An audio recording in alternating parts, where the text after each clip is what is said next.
Welcome to the Man Cave Podcast with Dan Casper. It's the business of sports brought to you by Security Financial Bank. So we're going to hit up a couple. First, with the NCAA tournament starting yesterday, really kicks into gear tomorrow with all the games. Just how much money does the NCAA tournament make with this? So if we kind of look at the numbers from last year, you're talking about $1 billion, $1.2, $1.3 billion with this thing. Now, conferences actually do get a share of this. The NCAA distributes a portion of its revenues to member conferences based on how their schools do in the men's basketball tournament. Those payments are determined by, quote, units, which are earned for each game a school plays, not including the national championship. Each of the 132 units up for grabs are worth about $2 million, according to Sportico. Conferences distribute the money, which is paid out over 6 years to their schools. So if you're kind of looking at it, this was from a website I was looking at where they say, here's where things stand for conferences this year per Front Office Sports based on how many teams they have in the field and the estimated amount of money they are already guaranteed. Big 12, 8 bids, $16 million. SEC, 8 bids, $16 million. Big 10, 6 bids, $12 million. But as we know, they can go up depending on if they continue to win some games over there. But we know it's a huge moneymaker. And I saw one nugget, too, actually, in terms of betting. There's more actually bet on this tournament with brackets and such than, it was like $15 billion, I think, is money is being thrown out there this time of year in terms of betting and all that. So yeah. I wonder if are we ultimately going to hit a high this year with the mainstreaming of betting? Yeah. I mean, it was mainstreaming last year, but it's even more mainstreamed this year.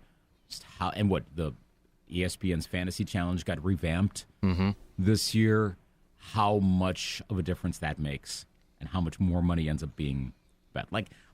I'm doing one tournament pool for the filing fee of $5. That's it. It's all.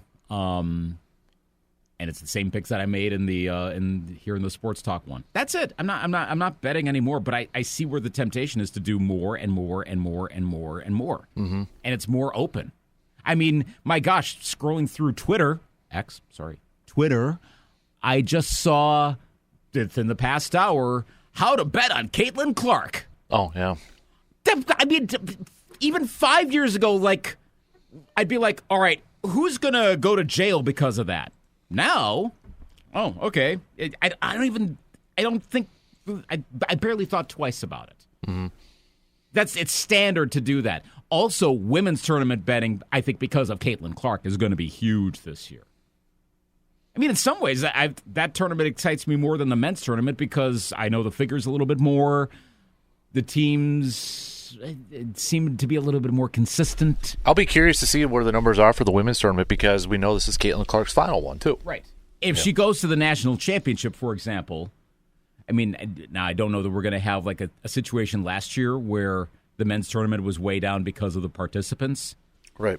And do we end up with okay, I'm being very extreme when I say this, but the College of Charleston versus Oregon.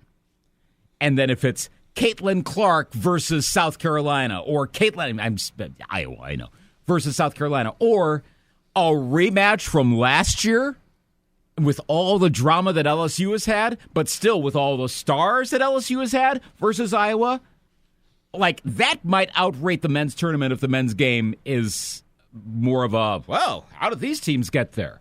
Which would be understandable. An Angel Reese, Caitlin Clark sort of thing is going to be whoa. And we won't get that in a final. They're in the same region. Oh, they are? Yeah. Dang it. Yeah, Iowa's a 1 and LSU's a 3 in the same region. Son of a... Yeah. So it's an Elite Eight thing. Yep. Best. Gosh. Could get Iowa, South Carolina, though. So right, and that makes more sense, obviously. That would be a great game, too. I wonder, though, how much more money is going to be bet on the women's tournament.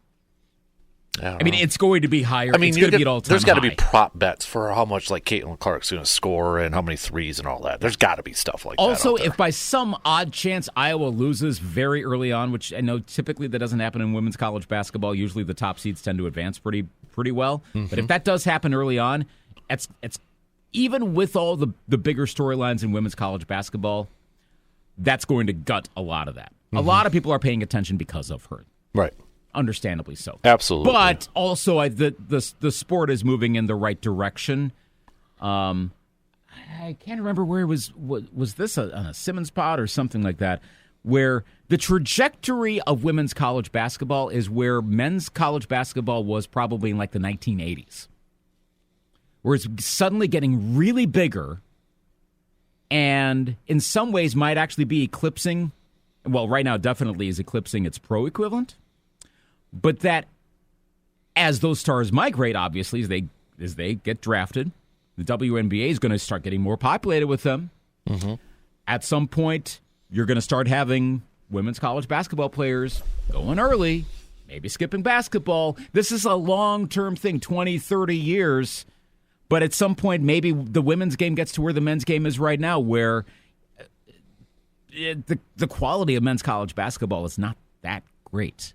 And a lot of the players aren't there. They're in the G League Ignite, though I know that could be going away next year because of the NIL, or because of NIL. But we're at a spot, like there's a lot of growth ahead, but it's not necessarily permanent for women's college basketball. The women's basketball is going to get bigger, but women's college basketball might be at the beginning of an arc. Mm-hmm. Yeah, it's an interesting thing to watch over the next really decade or two. Right. So yeah, a lot of money getting shelled out with college basketball right now, especially. Yes. And that's not even talking in consideration with let's just say the local establishments, right? Where people come and watch the games, and you're probably going to be hanging out for a few hours. Mm-hmm. Let's just say, it's a big money maker all across the board, just even on a local sense too. I mean, Milwaukee Burger Company's had their sign up on Claremont for 2-3 weeks now. It's been up for a while. I first had to double-check the date. I'm like, oh, I know what they mean. This has been promoted for a while on a lot of places because it's a big freaking day to watch a lot of basketball. Just lock in on basketball. Mm-hmm. And a lot of people are going to be placing bets on that, too. Yep. It's huge. NCAA, though, kind of screwed themselves over with that deal a few years ago. Imagine all the money they could be making. Right. I know they locked it in, but they left a lot on the table. Switching it up a little bit, but staying with hoops, though, your Timberwolves, is there a danger to A-Rod not owning your hoops team now? Maybe, or not really? Maybe less spray tan? More Glenn Taylor, though? Okay, so... Would you rather have A-Rod or Glenn Taylor? Do I have to choose? Well, okay. A-Rod's the reason why they're so good this year, right? Obviously. Gosh, I can't. This. Okay. So, how do we unpack this?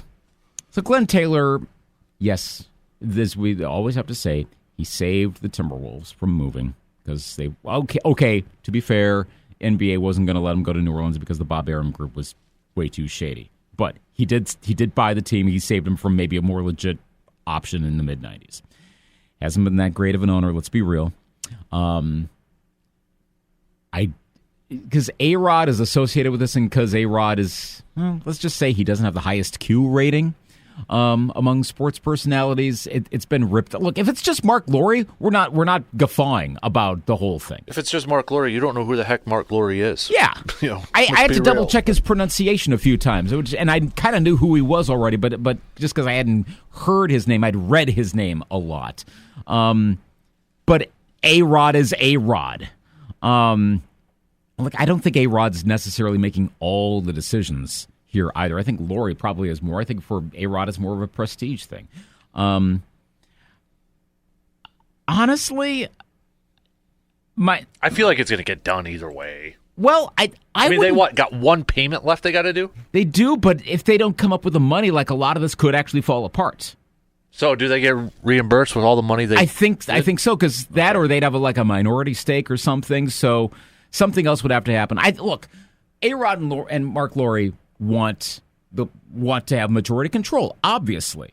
So if they can't achieve it, they probably sell it off. And, well, it says here, Lowry and Rodriguez previously purchased 2 installments of 20% at $1.5 billion valuation for the franchise. They exercised their rights to buy an additional 40% of the franchise earlier this year. However, Taylor told Minnesota sports reporter David Shama that Rodriguez and Lowry will now need to find a new way to raise money for the final installment, which is due on March 27th. Yeah. So if they don't do that... Come on, A-Rod, you don't have enough money.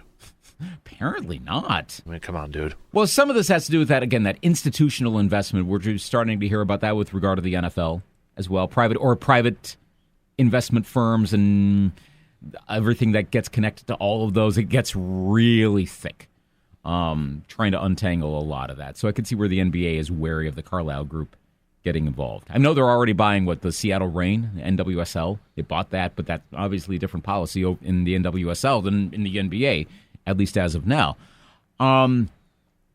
If they don't get it, if they don't get the Timberwolves and the Lynx, I'm not going to be all that bummed out, honestly, because I've been constantly thinking since they came in on this that, oh gosh, they're totally going to move the team. I know the speculation has been to Seattle because of this whole, A-Rod wants to get back in Seattle's good graces. So no, because the NBA is not going to allow a team to move to Seattle and wipe out the expansion fee that the rest of the owners would get from a new Seattle Supersonics. Mm-hmm. They're not moving to Vegas for the same reason, except for but there's going to be an expansion team in Vegas.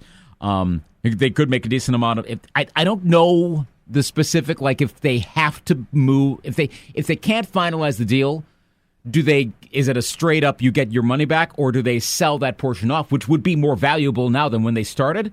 A team with Anthony Edwards is a far more valuable team. I know there was that an ESPN rating, or was this some organization's rating? They did all of these different factors for NBA teams. It's become an annual thing, and the Timberwolves are last in terms of location.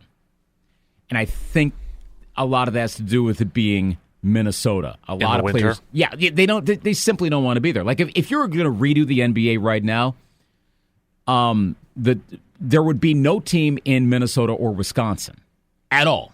Chicago would get a team because it's Chicago, but there's no freaking way, even with Minnesota being as big of a market as it is, or the Twin Cities, they wouldn't get a team because players don't want to be there. Mm-hmm. You'd have 5 teams in Florida, probably, 2 teams in Vegas, probably, but you'd have no team in Minnesota. So that's always going to be a problem. But the value of this particular franchise is going up because of who's playing for the team right now. I also think it buys the franchise more time to get an arena, because I know Alex Rodriguez and Mark Lowry are going to ask for a new one. Good luck getting one. There's enough arena/stadium fatigue over there. Even with that state having a surplus, they're still really? Another one? Even though Target Center is one of the oldest ones left. I think, is it the second oldest right now? I know they just got a big renovation, but it's still the second oldest. They're going to get, but by the time, whether it's Glenn Taylor, who again would never move the team, or someone else, and maybe this gives them more of an opportunity to find someone in Minnesota who also would never move the team, but gives enough time where Target Center gets a little older and you go, okay, now it's an appropriate time to build a new place. And maybe that's what it brings. But I do think this lessens the likelihood of the Timberwolves moving anytime soon. I still don't know exactly where they would go, and I think that's highly doubtful anyway, but now it's almost impossible in the near future. Mm-hmm. So if it falls through, I don't think I mind it. Understanding that, there's always that, well, who could it be then? But I've always been leery of this whole thing. Uh-huh. And so I might be okay with this not coming to fruition. But then again, maybe they find the money and it's all a moot point. All right. We'll see. Well, they got 7 days? Yeah. A week from today. So don't bet on anything, guys. Just don't. All right. Don't bet on the tournament.